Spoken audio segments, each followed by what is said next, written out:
മാർച്ചിൽ സംഘർഷം. അബിൻ വർക്കിയെ വളഞ്ഞിട്ടാക്രമിച്ച് പോലീസ്. നമസ്കാരം, കൊട്ടാരക്കര മീഡിയയിലേക്ക് സ്വാഗതം.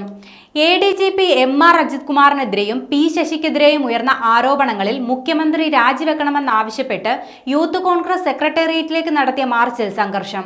പോലീസ് ലാത്തിചാർജിൽ യൂത്ത് കോൺഗ്രസ് ഉപാധ്യക്ഷൻ അബിൻ വർക്കിയുടെ തലയ്ക്ക് പരിക്കേറ്റു. ഒന്നിലധികം തവണ ലാത്തി കൊണ്ട് മർദ്ദിച്ചെന്ന് പരാതിയുണ്ട്. ജില്ലാ ഭാരവാഹികളായ സുരേഷ് വട്ടപ്പറമ്പ്, സുമേഷ് എന്നിവർക്കും പരിക്കേറ്റിട്ടുണ്ട്. പ്രവർത്തകരെ പോലീസ് അറസ്റ്റ് ചെയ്ത് നീക്കി.